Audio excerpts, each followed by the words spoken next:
का हार्दिक स्वागत करता हूं अपने YouTube चैनल ज्ञानपुर क्लास में।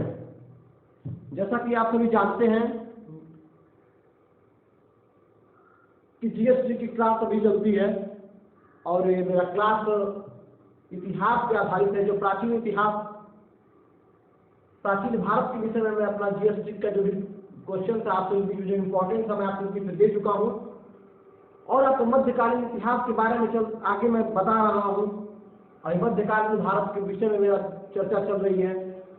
तो मध्यकालीन इतिहास के विषय में अगला क्वेश्चन मेरा है कि फिरोज तुगलक द्वारा स्थापित नगर, जो फिरोज तुगलक था, फिरोज तुगलक के द्वारा कौन सा शहर जो था उसको स्थापित किया गया था फिरोज तुगलक का के द्वारा। तो फिरोज तुगलक ने इन शहरों को स्थापित किया था। इस ट्रिक के माध्यम से बताता हूँ। ट्रिक है जय फिर फतेह। समझ लीजिए चाइनीज जय फिर फतेह, जय फिर फतेह बोल रहा है। तो इसके माध्यम से याद कर लेंगे कि जो फिरोज तुगलक है तो क्या किया था, जय फिर फतेह। जय से मतलब अगर ट्रिक नहीं याद होता तो प्रश्न सीधे याद हो जाएगा कि फिरोज तुगलक ने कौन से शहर को स्थापित किया था। तो फिरोज तुगलक ने जय से जौनपुर, जौनपुर, जय फिर, जय से जौनपुर, जय फिर फतेह, फिर से हो जाएगा हमारा फिरोजपुर। क्या हो जाएगा, फिरोजपुर, फिरोजपुर, जय फिर। अभी फल का मतलब हो जाएगा जय जौनपुर, फिर फिरोजपुर, फिर से फिरोजाबाद। देखिए कितना अच्छा नाम रखा है, फिरोजाबाद। अब देखिए फिरोजाबाद की क्या फेमस है, चूड़ी अपने यहाँ।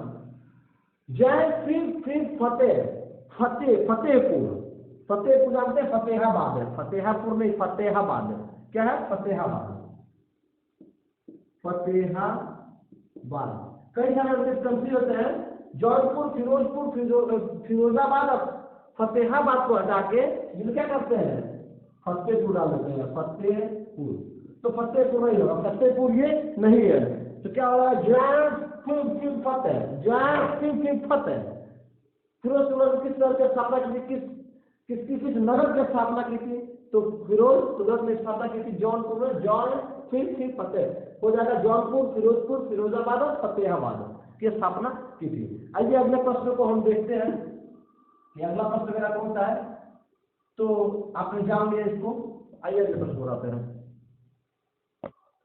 अब मेरा दूसरा प्रश्न है, इल्तुतमिश द्वारा किए गए महत्वपूर्ण कार्य। जो इल्तुतमिश था, इल्तुतमिश के द्वारा जो महत्वपूर्ण कार्य कौन कौन से किए गए थे? इल्तुतमिश ने बहुत सारे महत्वपूर्ण कार्य को अपने शासन काल में किया था। तो वो कौन से कार्य थे जो इल्तुतमिश ने किए थे? तो उसको मैंने ट्रिक में समूझा है, तो ट्रिक में मैंने पिरोया है।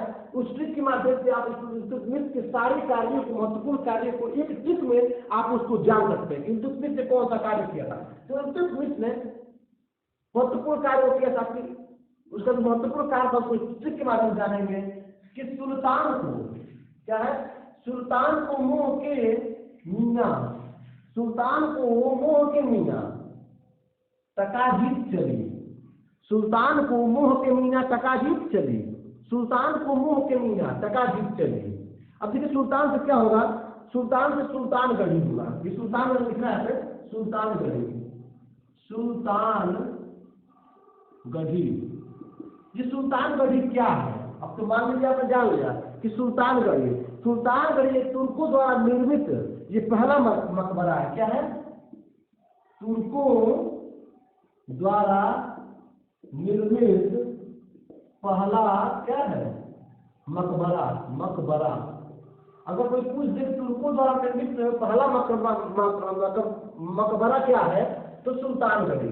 जो सुल्तान गढ़ी है इल्तुतमिश ने इसका निर्माण कराया था। तो तुर्कों द्वारा निर्मित क्या है, पहला मकबरा है। इसको किसने निर्माण कराया था, सुल्तान ने, इल्तुतमिश ने। इल्तुतमिश के महत्वपूर्ण कार्यों में हम पहला कार्य जानते हैं कि सुल्तान को मोह मीना तकाजीब चली, सुल्तान को मोह मीना तकाजीब चली। सुल्तान हो गया सुल्तान गढ़ी, जो तुर्कों द्वारा निर्मित पहला मकबरा है। अब मैं बात करता हूँ मोह की। तो मोइनुद्दीन चिश्ती, मोइनुद्दीन चिश्ती का दरगाह, मोइनुद्दीन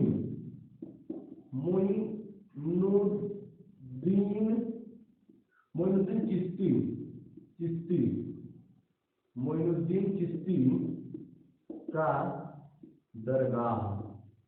अब देखिए मोइनुद्दीन चिश्ती का दरगाह, तो मोइनुद्दीन चिश्ती का दरगाह क्या है? मोह। सुल्तान सुल्तानगंज तुर्कों द्वारा निर्मित पहला मकबरा है, लेकिन मोह इल्तुतमिश ने मोह मतलब मोइनुद्दीन चिश्ती का दरगाह भी इल्तुतमिश ने ही बनवाया था। जो कहाँ है, ये कहाँ है पूछ सकता है इस प्रश्न में, तो ये है अजमेर, अजमेर राजस्थान। कहाँ पे? अजमेर राजस्थान।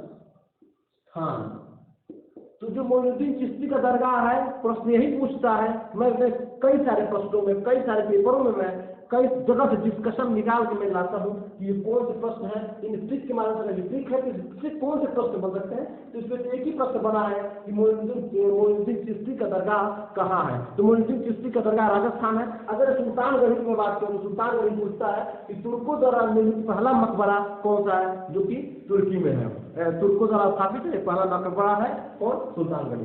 तीसरे सुल्तान को मोह, आपको क्या है साइलेंट है, तो सुल्तान को मोह की मीना। अब देखिए की मीना, फिर क्या इसमें की साइलेंट है, की मीना। अब मैंने मीना की बात की, सुल्तान को मोह की मीना, तब मैंने मीना की जब बात करी तो मीना का क्या होता है? मीना होता है मीनार। क्या होता है? मीनार। यही तो मीना है, यही क्या है? मीनार। एक ही प्रश्न पढ़िए, एक ही प्रश्न पढ़िए एक वीडियो में, अच्छे से पढ़िए, उसकी गहराई तक जानिए ताकि उससे कोई भी प्रश्न बने तो आप उसका जवाब दे सके। तो मीनार पे, मीनार का आप जानते ही हैं कि मैं किस मीनार की बात कर रहा हूँ। मीनार में कुतुब मीनार की मैं बात कर रहा हूँ। किसकी बात कर रहा हूँ? कुतुब मीनार। मैं कुतुब मीनार की बात कर रहा हूँ। जो कुतुब मीनार का जो कार्य अधूरा रह गया था, कुतुब मीनार बन रहा था तो उसका कार्य क्या हो गया था? उसका निर्माण जो था, उसका निर्माण अधूरा रह गया था। उसी निर्माण कार्य को क्या किया था? निर्माण कार्य को पूरा कराया था, पूरा कराया। किसने? ये भी प्रश्न पूछता है कुतुब मीनार कार्य को, पूरा निर्माण कार्य को किसने पूरा कराया था? तो इल्तुतमिश ने। इल्तुतमिश के महत्वपूर्ण कार्य में एक ये भी मीनार की बात होता है, कुतुब मीनार की बात, जिसने कुतुब मीनार के कार्य को क्या किया था? पूरा कराया था। कौन? इल्तुतमिश ने। तो सुल्तान को मोह के मीनार, तो सुल्तान हो गया सुल्तानगढ़ी, मोह हो गया मोइनुद्दीन चिश्ती का दरगाह, मीनार से मीनार। अब देखिए टका की बात करते हैं। तो टका की बात जब करेंगे तो टंका, उसकी क्या होता है? टंका। जब हम टका की बात करेंगे तो हो जाएगा टंका। तो मार्का भी चल नहीं रहा है, टंका दिख रहा है नहीं दिख रहा? समझ लीजिए टंका क्या होता है? टंका। तो टंके की बात हम कर रहे हैं, किसकी होता है? टंका। टंका क्या है? चांदी के सिक्कों को उस समय क्या कहा जाता था? चांदी के सिक्के, चांदी के सिक्के को टंका कहा जाता है। टंका कहा जाता है। तो चांदी के सिक्के को क्या कहा जाता है? चांदी के सिक्के को टंका कहा जाता है। तो सुल्तान को मोह की मीना, टका माने टंका, जीत। अब जीत की जब बात आएगी तो क्या हो जाएगा? जीतल। जीतल दिख रहा है ना? जीतल, मैंने जीतल लिखा है, जीतल, पीतल नहीं है, क्या है? जीतल है। क्या है? जीतल। तो सुल्तान के मुंह की मीना टका जीत चली, तो टका हो गया टंका, जीत से हो गया जीतल। अब जीतल क्या है? जीतल एक प्रकार तांबे के सिक्के को, जैसे चांदी के सिक्के को टंका कहा था, इसमें जीतल क्या है? तांबे के सिक्के को, तांबे के सिक्के को जीतल कहा जाता। तांबे के सिक्के क्या कहा जाता था? जीतल कहा जाता हाँ। तो ये सुल्तान को मोह के मीना टका जीत चले। तो सुल्तान हो गया सुल्तानगढ़ी, मोह हो गया मोइनुद्दीन चिश्ती, मीना हो गया मीनार, तो मीनार का काम पूरा कराया था। टका हो गया टंका, चांदी के सिक्के को चलाया था। उसके बाद जीतल तांबे के सिक्के को यही चलाया था। और पहला मकबरा, तो पहला मकबरा मतलब जीत चली। अब चली की बात करें इसमें, तो चली मेरा जो है, तो चली का हो मतलब होता है 40 दल। क्या होता है? 40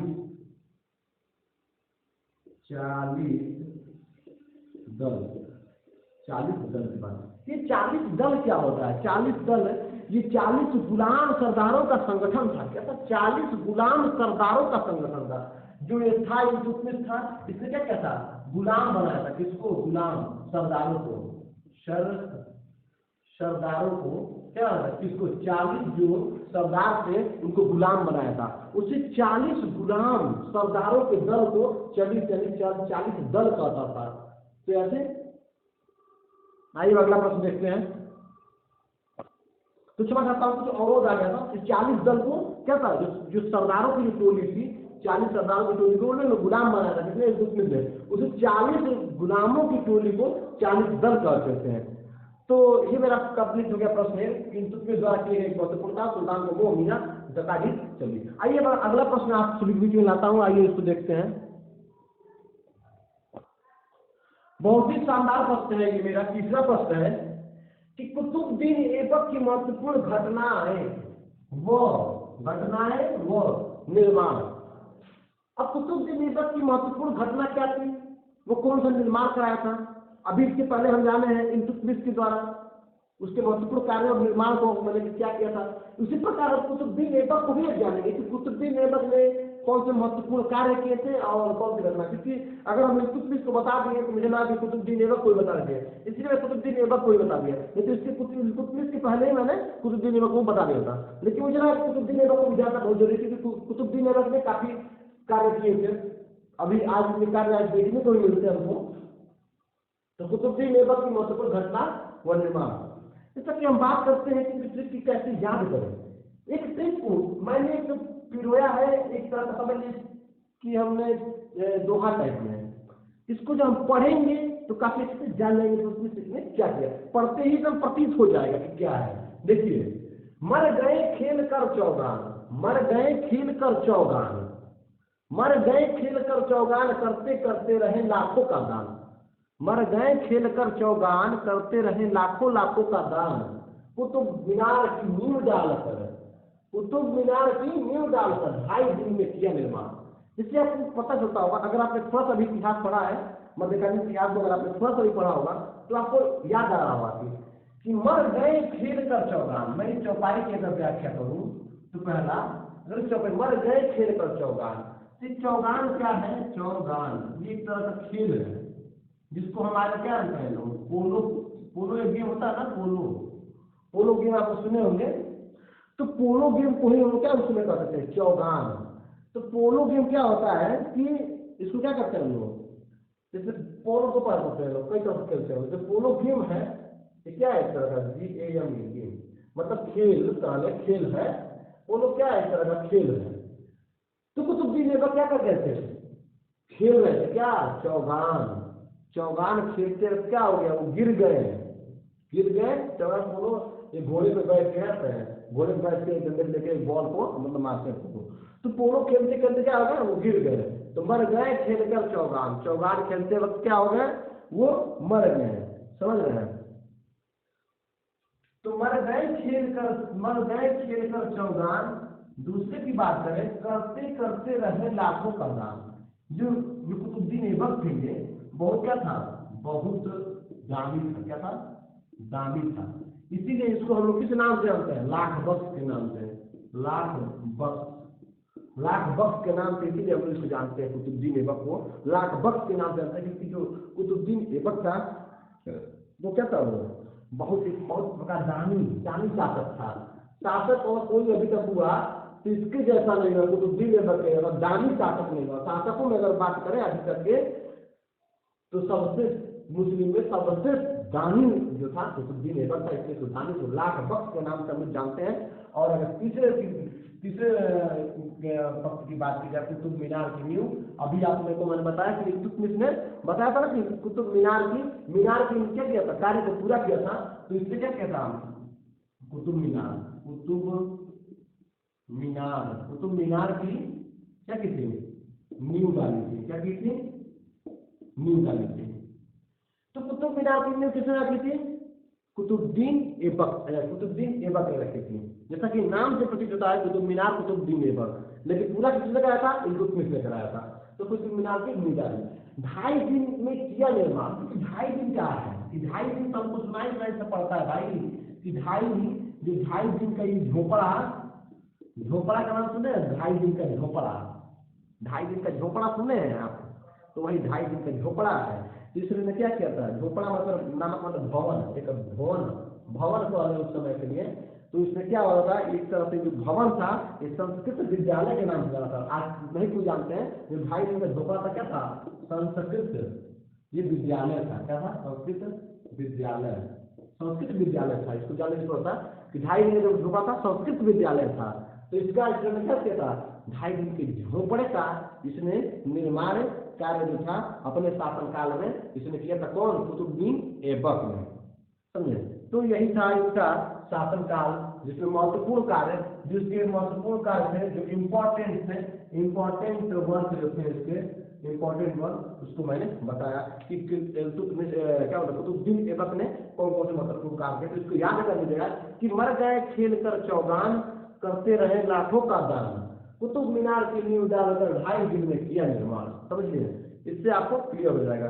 तो ये मेरा तीसरा प्रश्न था। अब मैं आप सभी के बीच में चौथा प्रश्न लेकर आने जा रहा हूँ। अब आइए चौथे प्रश्न को देखते हैं।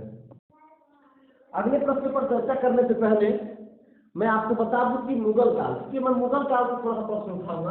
प्राचीन से तो बता दिया, प्राचीन बताया, मध्य बताया, अब मैं मुगल बताऊंगा। थोड़ा सा मुगल काल के बारे में मैं आपको बताऊंगा। तो आइए जानते हैं मुगल काल के बारे में कि मुगल काल क्या है।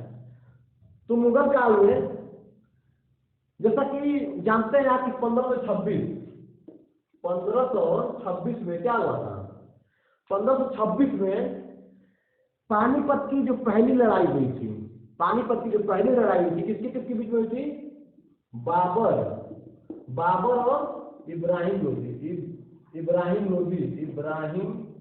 लोदी।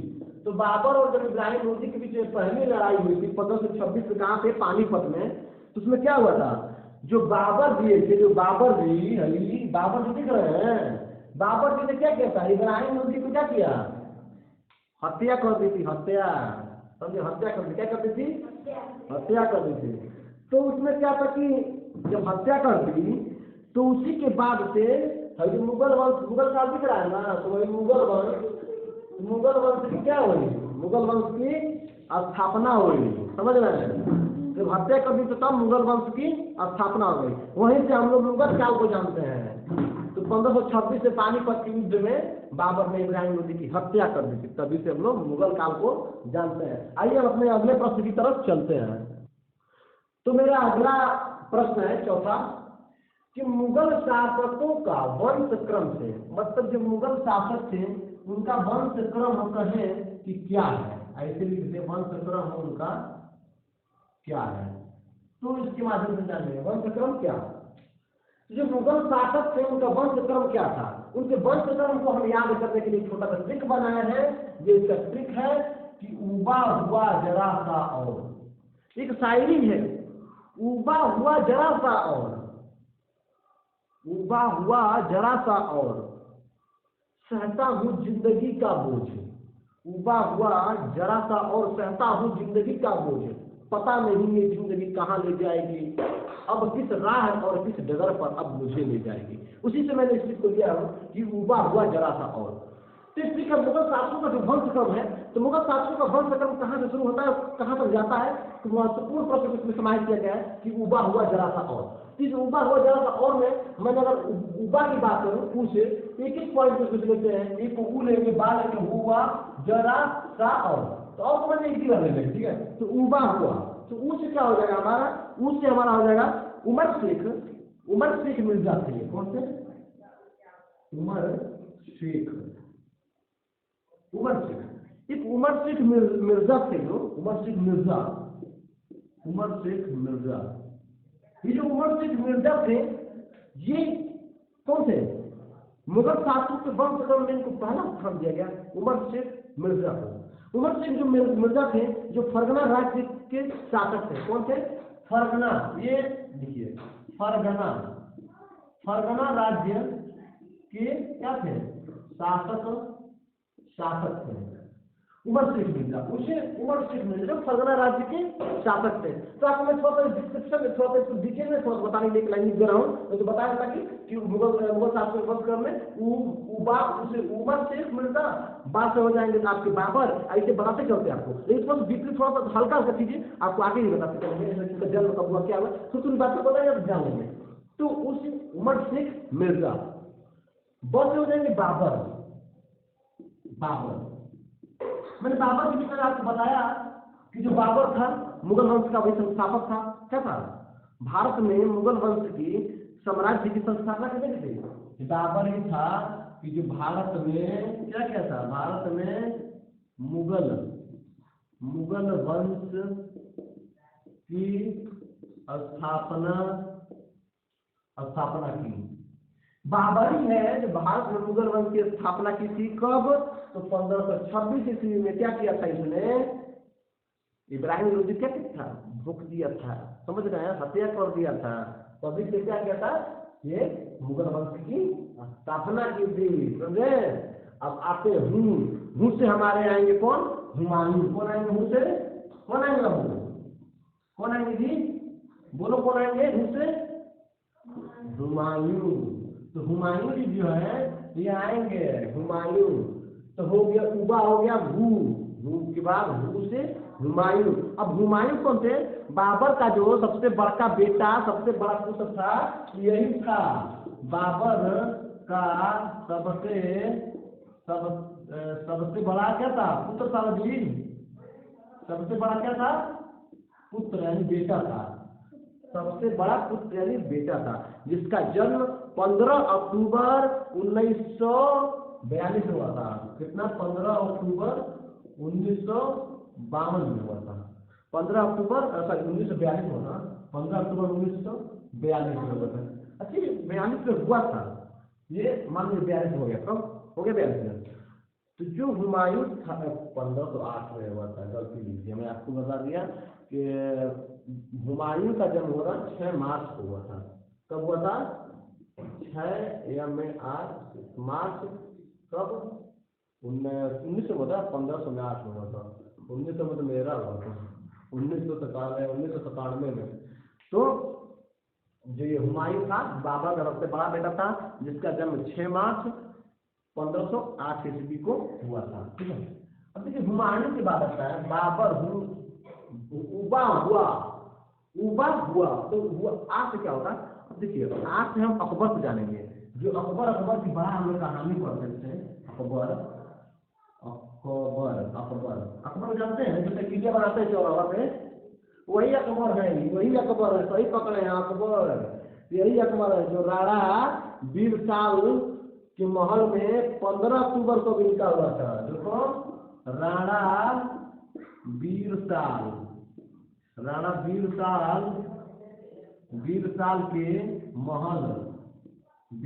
के महल में क्या हुआ था? अब इनका 15 अक्टूबर 1500 कब? 15 अक्टूबर 1542 में इनका जन्म हुआ था। किसका? अकबर का हुआ था 15 अक्टूबर 1942 में। कब? राणा वीरसाल के महल में हुआ था। यही अकबर भी है। इसीलिए थोड़ा डिटेल आपको बताते चलना है। उबा हुआ जरा, तो उबा हुआ होगा जरा। अब मैं जरा की बात, जरा को एक ही साथ लेता हूँ। जरा सा और यहाँ तक मैंने 5 वर्ष में लिया। अब यहाँ से पूरा ले रहा हूँ। जरा सा जल्दी खत्म करना, जरा था तो जरा मैंने यहाँ पे लिख दिया। अब जरा से हमसे क्या हो जाएगा? जहांगीर हो जाएंगे। क्या हो जाएंगे? जहांगीर। अभी जहांगीर हो जाएंगे। ऐसा जो है ना, जहांगीर के बाद कौन आते हैं? शाहजहां। क्या आते हैं? शाहजहां के वीडियो ना हमारा लंबा हो रहा है, इसीलिए आपको थोड़ा सा जरूरत है आगे बढ़ने की। तो शाहजहां हो जाएंगे और से औरंगजेब हो जाएंगे। कौन हो जाएंगे? औरंगजेब हो जाएंगे। ठीक है। तो इन सब चीजों को हम बता रहे हैं आपको, तो थोड़ा आगे चलते हैं। तो जहांगीर के बारे में जान लेते हैं। जो जहांगीर था, इसका जन्म ना 30 अगस्त 1569 में हुआ था। कब हुआ था? 30 अगस्त 1569 में हुआ था। ठीक है। जहांगीर का जन्म 30 अगस्त 1569 में हुआ था। और कहाँ हुआ था? कहाँ हुआ था? इसे बचपन का नाम बता देते हैं आपको। इसमें बचपन का नाम इसके सलीम था। क्या था? सलीम। क्या था, बचपन का नाम, बचपन बचपन का नाम। बचपन के अगर नाम की बात करें तो बचपन का नाम क्या था इसका, सलीम था। जहांगीर का बचपन का नाम क्या था, सलीम था। और शाहजहां के बारे में थोड़ा चर्चा करें, प्रश्न हमारा खत्म हो जाए। शाहजहां के विषय में हम जब बात करते हैं तो शाहजहां का जन्म 5 फरवरी 1505 फरवरी 1592 ईस्वी में हुआ था। 5 फरवरी 1592 ईस्वी में हुआ था। किसका, शाहजहां का जन्म 5 फरवरी 1992 में हुआ था। और उसके बाद में ये कहाँ पे हुआ था, पहले लाहौर में हुआ था। लाहौर पहले क्या था, पहले भारत में था। ये नहीं समझे कि हम पढ़ा रहे हैं तो पाकिस्तान के बारे में, हम पाकिस्तान के बारे में पढ़ाएंगे। अरे हुआ था पहले लाहौर में। लाहौर का था पहले भारत में था। पहले कब की बात कर रहा है, 1592 की बात कर रहा है। ये तो जब भारत आजाद हुआ तब ना मोहम्मद जिन्ना ने कहा अरे बाप रे हम भारत हिसाब से नहीं रह पाएंगे तो अलग हो गए अलग भाई हो गए। सही कह रहे नहीं हो गए, सही कह रहे ना। तो वही बात है। तो 5 फरवरी 1992 में हुआ था शाहजहां का जन्म। कहाँ पे हुआ था, लाहौर में हुआ था, जो उस समय पहले भारत में था। ठीक है, अब मैं बात करता हूँ औरंगजेब की। तो अच्छा लगेगा औरंगजेब के बारे में सुन के कि औरंगजेब जो उज्जैन के निकट दोहाद नामक स्थान पर इसका जन्म हुआ था। कहाँ पे हुआ था, उज्जैन के निकट कहाँ पे, दोहाद। जो दोहाद क्या है, दोहाद नामक एक स्थान है, नामक स्थान बता रहे हैं। जन्म कब हुआ था इसका, 3 नवंबर 1618 को। 3 नवंबर 1618 ईस्वी। अब देखिए थोड़ा सा समझा हूँ। जो औरंगजेब था, पहले देखिए उबा हुआ जरा था, और उससे हो गया उमर शेख मिर्जा, बा से हो गया बाबर, और हू से हो गया हुमायूं, और आ से हो गया अकबर, जरा से हो गया जहांगीर, शाह से हो गया शाहजहां, और औरंगजेब। तो औरंगजेब का जो जन्म हुआ था उज्जैन के निकट दोहाद में हुआ था। उज्जैन कहाँ है जानते हैं, एमपी में। कहाँ है, एमपी मध्य प्रदेश में, यही है उज्जैन। नहीं है तो उज्जैन के महाकाल, तो हम भी महाकाल के बहुत बड़े भक्त हैं, जय महाकाल। तो महाकाल की नगरी में उज्जैन के इसका जन्म हुआ था। कहाँ पे, दोहाद नामक एक गांव था, वही दोहाद नामक स्थान था, नगर था, वह दोहाद में हुआ था। ऐसा जन्म कब हुआ, 3 नवंबर 1618 ईस्वी में इसका जन्म हुआ था। तो इसी प्रकार मेरा चौथा प्रश्न अभी काफी अच्छी तरीके से संपन्न हुआ है। अब आप पढ़ने चलते हैं अंतिम प्रश्न की तरफ, जो काफी अच्छा होगा, और उसी के साथ हम समाप्त करेंगे। तो मुगल सम्राट से ही जुड़े हम एक प्रश्न को बताएंगे, क्योंकि मुगल काल को हम पढ़ा रहे हैं। पहले आपको हम लोग प्राचीन भारत के बारे में बताएं, मध्य भारत के बारे में बताएं, थोड़ा सा मुगलों के बारे में जान लीजिए मुगल क्या है। तो मुगल के बारे में आपको बता रहे हैं। तो आइए हम चलते हैं और अपने अगले प्रश्न की तरफ। आइए आपको हम बताते हैं अगला प्रश्न। तो मेरा आज का अंतिम प्रश्न है, जो काफी इफेक्टिव, बहुत ही महत्वपूर्ण है। क्या कि हम पिछले प्रश्न में बता दिए होते हैं उसी में समाहित करके, लेकिन कई लड़के क्या होते हैं, कंफ्यूज हो जाते हैं और कई सारे नाम छूट जाते हैं। इसलिए मैं सोच रहा हूं इसको अलग से चीज बना दूं जिसमें आपको परिपूर्ण हो जाए आप और जान ले। नहीं याद होगा तो कम से कम अंदर कुछ तो समाहित होगा, देखेंगे तो आइए देखते हैं मुगल साम्राज्य के शासक क्रम से।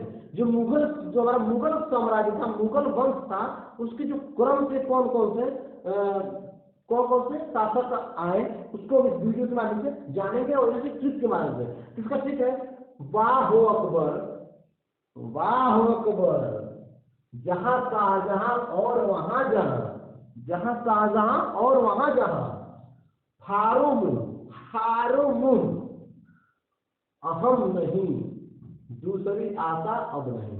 तो अहम नहीं दूसरी आशा अब नहीं, जो अहम नहीं है दूसरी आशा अब नहीं है, तो एक तो मान लीजिए थोड़ा डिफरेंट होगा, लेकिन आपको हम बताएंगे अहम नहीं दूसरी आशा अब नहीं। तो ये इनका जो शासन काल है, देखिए वाह हो अकबर। तो बाबर, पहले बात है बाबर, जो बाबर आया है, पहले बाबर है, बाबर यही मुगल वंश की संस्थापना की थी, इसी में मुगल वंश की स्थापना इसी ने की थी, बाबर ने। कब, 1526 में। तो 1526 में से लेकर 1530 तक ही रहा। इसके बाद हुमायूं तो इसने बनाया, जो 1530 से लेकर 1556 तक रहा। ठीक है, हुमायूं। अकबर, इसके बाद अकबर आया है, ठीक है, देखिए बाहो अकबर आया है 1556 में अकबर आया, और 1605 तक ये कौन रहा, अकबर रहा। अब जहांगीर की बात करते हैं, जहांगीर, जहांगीर 1605 से आया और 1627 ईस्वी तक जहांगीर रहा। जहाँ पर शाहजहां आते हैं, शाहजहां भी आ गए। शाहजहां 1627 से लेकर 1658 तक रहे और औरंगजेब आ गए जो 1658 में आए हैं और 1760 तक रहे हैं औरंगजेब। और उसके बाद यहाँ पे बहादुर शाह जफर प्रथम आया है। तो बहादुर शाह जफर जब आया तो प्रथम आया 1760 से लेकर 1712 तक रहा। और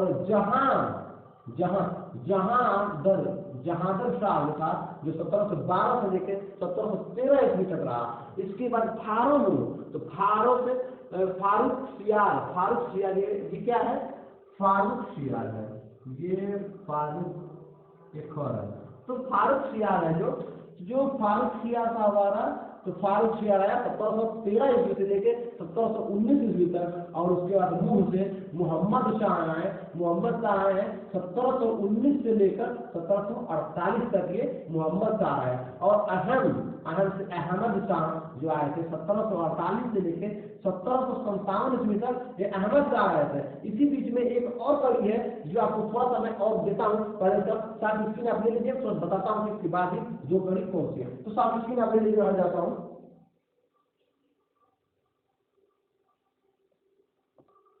चलिए साफ स्क्रीन में मिटाता हूँ और थोड़ा सा आपको मैं इधर का पार्ट मिटाता हूँ। इधर का आप देख लीजिए, इधर का पार्ट मिटा के आपको मैं बताता हूँ कि अगली कड़ी क्या है। और आइए मैं थोड़ा सा लिख दूँ, तो फिर समय लगेगा थोड़ा सा। तो चलिए आपको बता दिया कि अहमद शाह बना था 1748 से लेकर 1757 तक रहा। फिर 1757 तक रहा, लेकिन इसी बीच में अहमद शाह गई आलमगीर द्वितीय जो था, आलमगीर द्वितीय जो 1700 मतलब ये क्या है, कहा गया आशा अब, ठीक है, दिख रहे आशा अब नहीं जो है। तो आशा से आलमगीर द्वितीय जो 1754 से लेके 1759 तक रहा। ठीक है, 1754 से लेकर 1759 तक। उसके बाद से शाह आलम था वो द्वितीय, वो भी 1756 से लेके 1806 तक रहा। उसके बाद अकबर द्वितीय आता है। कब? 1806 में आता है। जो 1806 में आता है 1837 तक आता है। उसके बाद बहादुर शाह जफर द्वितीय जो था जो 1837 ईस्वी में आता है और लेकर कुल मिलाकर वो अंत तक वो 1857 ईस्वी तक ये रहता है। यह मुगल साम्राज्य के वर्ष काल की क्रम है, कौन से शासक काल आए और किस तरह से कब तक वो रहे। इस वीडियो के माध्यम से मैंने आपको इन सभी चीजों के, इन सभी विषय के बारे में, मुगल वंश के विषय तक अंत तक बताया। और अगला वीडियो में आपको मैं और काफी अच्छे प्रश्न को लेकर आऊंगा जो बाबर वंश से भी, और बाबर से भी जो प्रश्न पूछे जाते हैं, बाबर से, हुमायूं से, अकबर अनदर से मैं 5 क्वेश्चन की और जो प्रश्नावली मैं उसको बना लिया, आज पहले ही कंप्लीट कर लिया हूँ। लेकिन आपको मैं 5 प्रश्न देता हूँ वीडियो में, आपको अगला वीडियो में अगले 5 प्रश्न आपको प्रोवाइड किए जाएंगे। इसी के साथ जय हिंद, जय भारत, नमस्कार।